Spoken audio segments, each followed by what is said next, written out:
Confluent avec Catherine Égaud et Mathieu Lavigne.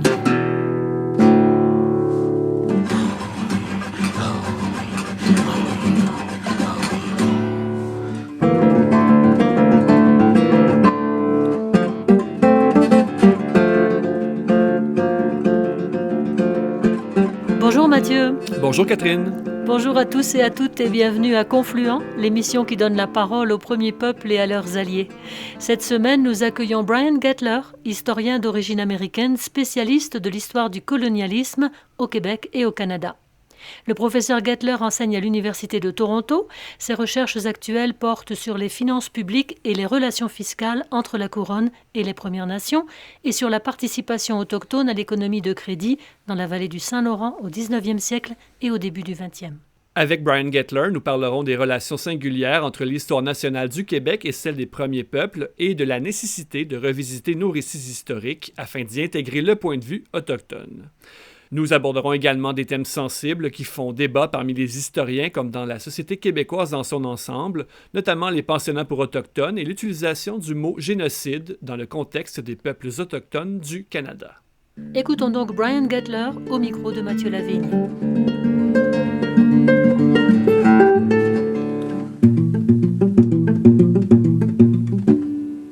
Brian Gettler, bonjour.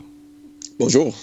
Alors Brian, vous êtes américain d'origine et historien. Vous êtes un spécialiste de l'histoire du colonialisme au Québec et au Canada.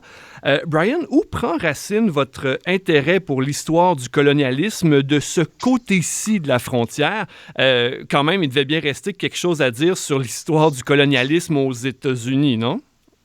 Bien sûr, il reste énormément à faire. Ouais. Puis c'est ce que je voulais étudier à la base.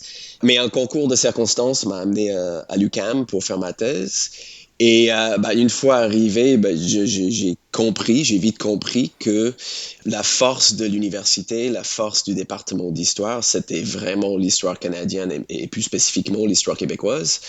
Et aussi, il faut le dire que le Québec et son histoire m'a séduit. J'étais absolument fasciné par elle et disons que c'était pas j'avais pas gardé le projet de faire l'histoire des États-Unis longtemps.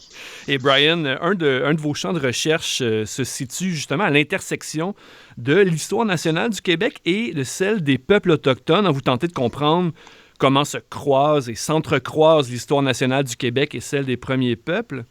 Alors, Brian Gettler, quelles sont les principales lignes de tension qui traversent l'histoire des premiers peuples et l'histoire nationale au Québec?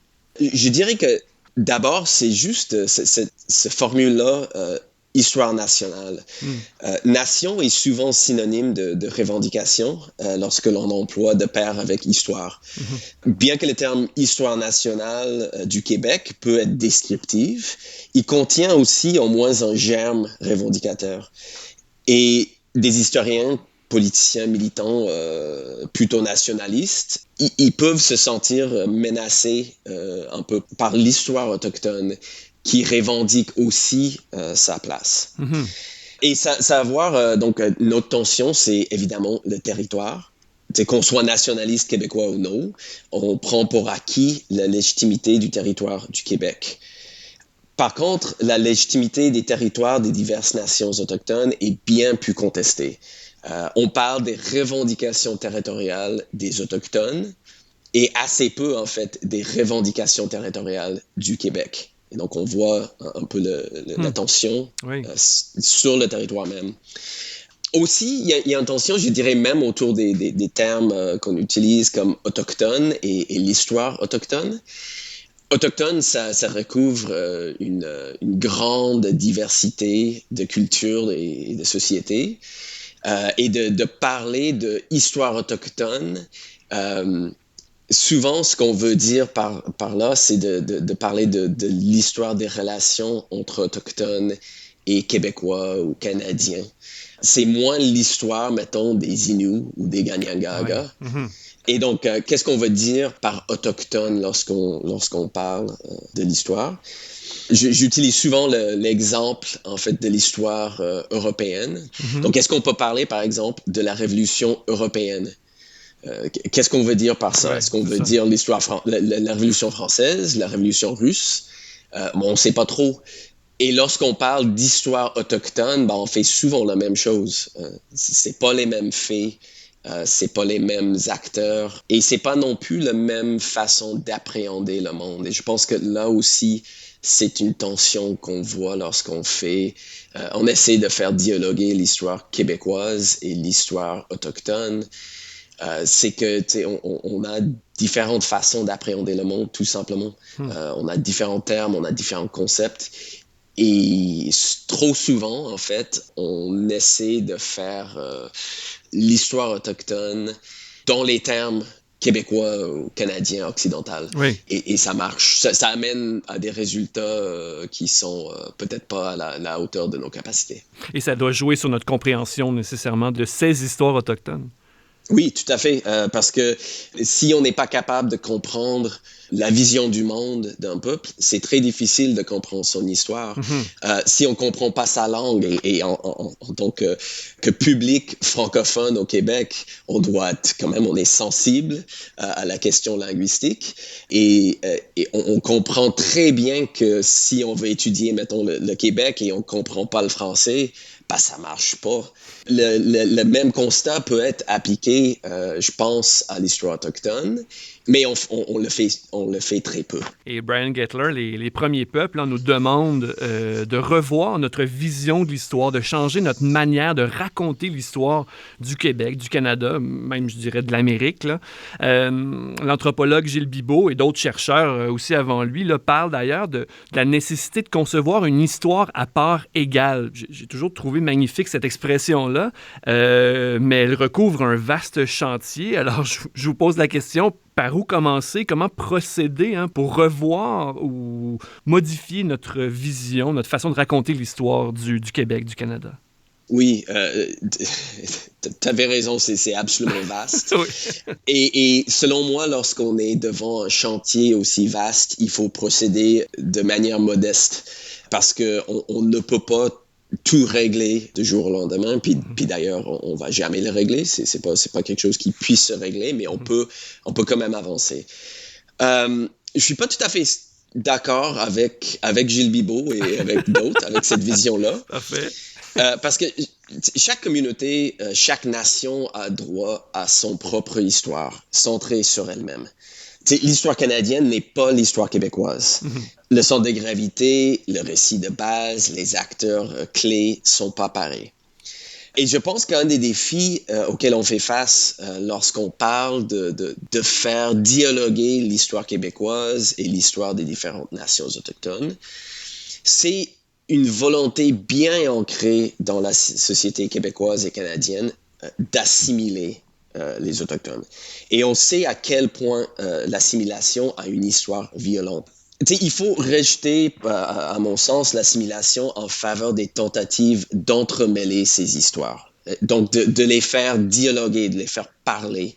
Mais, et c'est important, je dirais, l'histoire du Québec ne peut pas s'imaginer à part non plus. Elle a besoin de prendre les Autochtones au sérieux comme acteurs, comme moteurs de changement à l'intérieur. Même si certains Autochtones ne se voient pas du tout comme étant québécois, les Autochtones ont contribué au processus historique au Québec. Mais c'est ça, il ne faut pas non plus céder à la tentation de voir le Québec comme étant meilleur que d'autres. On le voit parfois par rapport au Canada anglais. Et je trouve que là, on a des recherches récentes, un livre notamment d'une collègue à l'Université de Montréal, Catherine Larochelle, Oui. L'école du racisme, martèle ce point très bien en disant on a souvent tendance à parler des deux solitudes, les différences entre l'anglais et le français au Canada et les différentes façons de voir le monde. Mais lorsqu'il est question du racisme, bien que le racisme anglophone et francophone puisse s'articuler différemment, les deux sociétés se rejoignent plus que non. Brian Gettler, au moment de la découverte des tombes anonymes sur les terrains d'anciens pensionnats de l'Ouest canadien, mais aussi lors de la récente visite papale au Canada, il y a eu des débats qui ont, je dirais, émergé ou même réémergé, des débats sur l'histoire des pensionnats notamment et sur ce qui a été vécu dans ces pensionnats. Certains historiens, par exemple, ont contesté la manière sombre dont est souvent dépeint le quotidien des pensionnats pour autochtones. Des historiens ont également critiqué l'attention médiatique donnée aux découvertes de tombes anonymes effectuées à Kamloops, Marival et sur d'autres anciens sites de pensionnats. Brian Gettler, comment est-ce que vous vous situez dans ces débats qui sont, disons-le, extrêmement sensibles? Je trouve que les historiens ont un devoir envers le public. C'est un devoir que les découvertes des décombres des cimetières à Kamloops et ailleurs a mis à grande lumière. On a le devoir d'expliquer le passé au public, de le mettre en récit. Et il y a différentes façons de faire. On peut écrire des textes qui sont parfois très techniques, qui vont pas être lus par le grand public. Mais on peut aussi répondre à l'appel des médias lors des développements qui laissent, je dirais, un certain nombre de nos concitoyens perplexes. Avant les découvertes à Kamloops et ailleurs, le grand public n'était visiblement pas au courant de quelque chose dont les historiens ayant travaillé sur les pensionnats savaient bien, c'est-à-dire l'existence de cimetières de taille sur les terres entourant les écoles. Plusieurs médias ont fait une erreur au début, rapportant qu'il s'agissait d'une fosse commune à Kamloops. Et bien qu'ils ont rapidement corrigé le tir, l'idée a longuement circulé et resté ancrée un peu dans ces débats. Mais au lieu de signaler cette erreur tout en analysant le pourquoi et le comment des tombes, l'existence de ces cimetières-là, quelques historiens, dont, et là je pense que c'est très important à dire, dont très peu ont travaillé sur les pensionnats, ont fait l'amalgame entre les médias et leurs collègues, accusant les historiens qui continuaient de parler des tombes d'être malhonnêtes. En ce qui concerne l'affirmation que la vie dans les pensionnats n'était pas si sombre que ça, franchement, la seule explication que je puisse imaginer, c'est l'ignorance des sources. Bien que les enfants ont parfois souri lors des photos ou ont eu du fun en jouant au hockey, ce sont les enfants, ils sont capables de s'amuser même lorsque la vie est difficile. L'écrasante majorité des sources historiques témoignent d'une toute autre réalité. C'est d'une vie quasi militaire, démunie de joie, dans laquelle les enfants se sont fait dire que leur famille, que leur communauté, que leur culture ne valait rien. Et là, je ne parle même pas du grand nombre de cas d'abus documentés. Donc, pour moi, il est regrettable que ça a pris des traces de corps humains pour qu'on en parle de cette lourde histoire sur la place publique. Mais affirmer qu'on le savait déjà ou que la technologie ne démontre rien définitif, comme font certaines de ces voix discordantes, il me semble revient à un genre de négationnisme. On sait que beaucoup d'enfants ont perdu la vie dans les pensionnats. On a le droit de trouver ces décès choquants et en tant qu'historien, je dirais qu'on a le devoir d'en parler et de pas juste critiquer les méthodes. Notre rôle public, c'est d'intervenir pour décrire cette réalité-là. Brian Gettler, très souvent au Québec, il y a ce sentiment que l'histoire des pensionnats est essentiellement une histoire canadienne, même je dirais canadienne-anglaise. Les pensionnats pour autochtones ayant été déployés au Québec beaucoup plus tardivement que dans le reste du pays. Est-ce que vous diriez que l'histoire des pensionnats pour autochtones est plus québécoise qu'on veut bien le croire au Québec? Oui, tout à fait. En fait, je me retrouve à répondre oui à toutes vos questions, mais absolument. Et là, je pense qu'on peut regarder plusieurs choses, peut-être 3 moments un peu clés ou 3 processus un peu clés. Donc, le premier, c'est en fait la fondation de ce qu'on pourrait appeler le premier pensionnat au 19e siècle au Canada.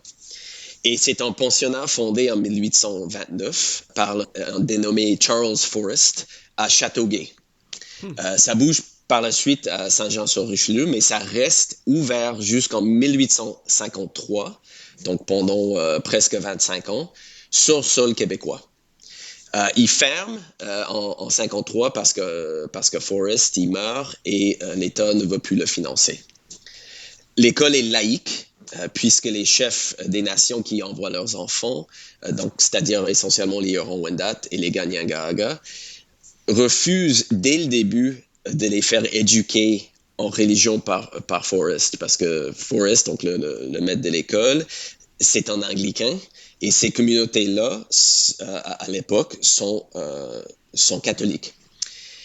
Et donc, dans un contexte où des églises acceptent de payer une bonne partie des frais des autres pensionnats en Ontario, qui sont fondés dans les années qui suivent, dans les années 30, 40, 50, cette école au Québec ne peut pas perdurer après le décès de son fondateur. Et je trouve que là, en fait, ce que le Québec amène, même si c'est une petite école, cet exemple-là, c'est qu'on avait un modèle de pensionnat laïque, mais modèle qu'on a rejeté pour des raisons financières. Donc, ça nous instruit sur, en fait, le fondement même du système, qui est un fondement de religieux, mais aussi de comment payer. La question financière est centrale. Par la suite, et là, on ne peut pas, je pense, trop souligner, la plupart du personnel des pensionnats dans l'Ouest canadien, à partir de le dernier quart, mettons, du 19e siècle, quand ces institutions prennent vraiment leur envol, ont grandi, sont nés, ont grandi et ont été formés au Québec. Autrement dit, ce sont des Québécois, bien qu'ils œuvrent en dehors des frontières provinciales. Aujourd'hui, on parle, lorsqu'il y a un Québécois qui va à Hollywood, on imagine on n'imagine pas que c'est plus un Québécois. C'est ça. Il fait toujours partie de la nation, si on veut. Puis on se plaît à le rappeler, d'ailleurs. Oui, tout à fait. Mais ces gens-là, c'est pareil. Ils correspondent avec leur famille, avec des institutions religieuses et avec des médias au Québec. Les médias qui publicisent et les églises qui publicisent leurs œuvres dans l'Ouest pour attirer l'attention, pour lever des fonds. Et donc, on les célèbre au Québec. Et puis finalement, je dirais, après la Deuxième Guerre, donc c'est là où on fonde des pensionnats proprement parlé sur le québécois, les religieux visent à ramener ces œuvres au Québec. Et c'est au moment où on crée des nouveaux diocèses catholiques surtout, mais aussi anglicaines, dans les régions nouvellement ouvertes aux industries d'extraction. Donc la Côte-Nord, l'Abitibi, la Haute-Mauricie. À ce moment-là, on installe des institutions religieuses, l'infrastructure religieuse. Et qu'est-ce qu'il faut? À ce moment-là, il faut aussi des pensionnats. Un diocèse dans une région éloignée, sans pensionnat, c'est pas vraiment une diocèse. Et donc, je trouve que tout au long de cette histoire, en fait, le Québec est vraiment impliqué dans les pensionnats. Et un autre débat, Brian Gettler, est bien présent, notamment dans les cercles d'historiens, mais je pense que ça déborde aussi le seul cadre universitaire. C'est l'utilisation de la notion de génocide pour décrire l'expérience historique des premiers peuples du Canada. La direction de la Société historique du Canada soutenait en juillet 2021 que l'utilisation du mot génocide est justifiée, mais cette prise de position-là ne semble pas avoir fait l'unanimité dans les cercles historiques d'historiens. Quelle est votre position face à ce débat, Brian Gettler? Moi, je dirais que le mot génocide dans ce contexte ne me dérange pas. Je trouve qu'en fait, il y a deux façons d'aborder la question. Donc d'abord, on peut appliquer la définition existante, donc celle de l'ONU. Selon cette définition, toute tentative de détruire un groupe, y compris par le transfert forcé d'enfants, constitue du génocide. Dans ce sens, l'utilisation du terme pour décrire les pensionnats est tout à fait justifiée. Mais il faut le dire, on n'est pas obligé d'accepter la définition légale. Et je pense qu'il y a un certain nombre d'historiens qui braquent justement à l'utilisation ou de l'importation d'un terme légal dans la discipline historique. Et je dirais qu'ils ont peut-être raison. Et je pense que c'est là où on voit une opposition. Je dirais qu'ils tendent à adhérer, ces chercheurs-là, ou un bon nombre de ces chercheurs-là, à une définition qu'on peut appeler sociale du génocide. Donc, c'est-à-dire celle qui a largement cours dans la société canadienne et québécoise, qui met l'accent sur l'extermination, sur la mort organisée à l'échelle industrielle. Et là, il y a un modèle maître et c'est le choix. C'est sûr qu'il n'y en a pas eu de chambre à gaz dans les pensionnats. Mais si on conçoit le génocide comme un système organisé dans lequel participent nombreuses institutions de la société et qui vise à faire disparaître un groupe en détruisant ce qui le rend distinct, ben là, je trouve que le terme est tout à fait approprié et c'est difficile à argumenter le contraire. Et Brian Gettler, votre plus récent livre, est paru en 2020 et il a pour titre « Colonialism, Currency, Money, State and First Nations in Canada ». Donc, dans cet ouvrage qui couvre la période allant de 1820 à 1950, vous démontrez comment l'argent, comment la monnaie a été un moyen puissant et efficace pour diffuser les valeurs coloniales et contrôler les populations autochtones. Alors, Brian, comment l'argent, la monnaie, a été un instrument de contrôle des populations autochtones par l'État canadien? Ben, c'est de plusieurs façons. Je dirais, dans le livre, en fait, je rentre vraiment dans la matière à travers une analyse du discours autour de l'argent et autour des populations autochtones. C'est un débat, en fait, des années 1820 et 30 surtout, qui m'a vraiment allumé à ce processus. Et c'est un débat d'où les Autochtones, en chair et en os, sont quasiment absents. En fait. Avant cette période-là, les couronnes d'abord françaises puis britanniques donnaient ce qu'on appelait des présents annuels aux Autochtones. Donc c'était une signe d'alliance, mais c'est aussi c'était des biens matériels qui étaient fort appréciés par les Autochtones, à la fois pour leur nature symbolique, mais aussi pour leur aide matérielle. Donc, des choses comme des couvertures ou la munition, un peu plus tard, des outils agricoles ou pour faire la pêche. Ces choses-là sont très appréciées. Mais dans les années 1820 et 30, on cherche en Angleterre à couper les dépenses pour le département des Affaires indiennes. Et sa plus grande dépense, c'est ces présents-là. Et on trouve l'idée que si on met de l'argent à la place de ces biens matériaux-là, on va pouvoir couper dans les dépenses parce que l'argent, ça pèse bien moins lourd. Et on va, par la suite, en fait, les Autochtones vont pouvoir avoir la même quantité de biens, mais des biens qu'ils choisissent eux-mêmes. Mais tout de suite, il y a une réaction vive de la part des autorités coloniales qui concrétise un peu une vision des Autochtones, une vision qu'on voit toujours de nos jours, c'est-à-dire de les voir comme étant forcément en prévoyant. Donc, c'est-à-dire, c'est comme à l'époque, on dirait d'un pauvre qui vivait en ville, il fallait pas lui donner de l'argent parce qu'il dépenserait cet argent-là en alcool. On disait la même chose des Autochtones. Donc, on construisait une espèce de stéréotype des Autochtones que l'argent devait être tenu loin de leurs mains parce qu'ils allaient juste le gaspiller, puis pire, en fait, ils allaient tomber dans le déchéance. Et ça, bien qu'il y en a certains Autochtones qui protestent, qui disent « n'importe quoi, avoir de l'argent, ça nous permettrait de gérer de manière responsable nos vies ».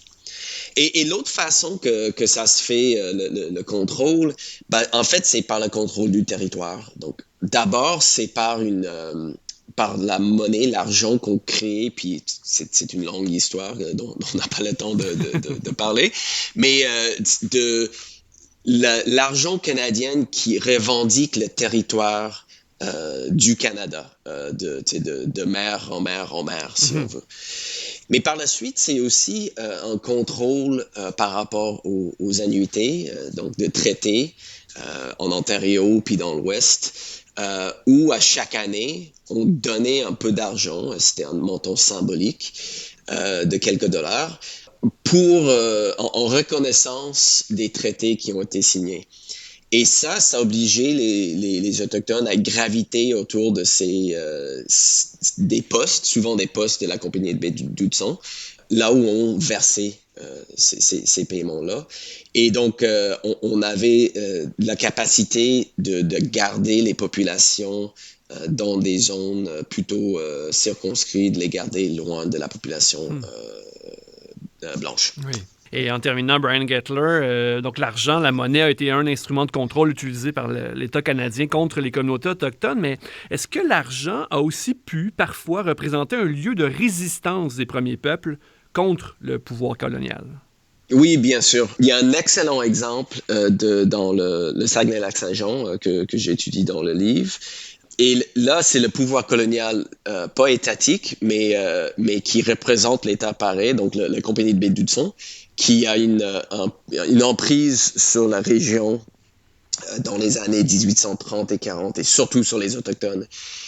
Et à ce moment-là, dans les années 30 et 40, ceux qui connaissent leur histoire du Québec, sachent que c'est là où les colons arrivent en masse, d'abord le long du Saguenay, puis par la suite au lac Saint-Jean. Et ils amènent avec eux l'argent canadien. Donc, avant ce moment, il y a un système monétaire de la compagnie qui sert à garantir des profits pour la compagnie et à faire flouer en quelque sorte les Inuits de la région. Les Inuits comprennent tout de suite qu'avec l'argent canadien, ils sont capables d'échapper à l'emprise de la compagnie et ils le font. Et donc, c'est clair et net. Ils comprennent le pouvoir de la monnaie, ils comprennent le pouvoir que ça leur offre. Mais je dirais aussi que c'est pas toujours une question de résistance. Parfois, c'est une question tout simplement d'échapper à cette lutte de pouvoir-là. Et on le voit dans certaines communautés, par exemple à Wendake, ou la Jeune Lorette, comme on l'appelait à l'époque, où il y a des familles qu'on peut qualifier de familles bourgeoises, qui comprennent que l'argent qu'ils gagnent, eux, en l'occurrence, en fabriquant des mocassins et des raquettes et en les vendant aux voisins québécois, ils comprennent qu'ils puissent l'investir et agir comme n'importe quelle autre famille bourgeoise québécoise. Et ils le font. Et donc, c'est une façon, je dirais quasiment, de se soustraire de la domination peut-être coloniale, pas forcément de la résister. Brian Gettler, un grand merci d'avoir accepté de réfléchir avec nous à ces questions sensibles. Merci. Ça me fait plaisir.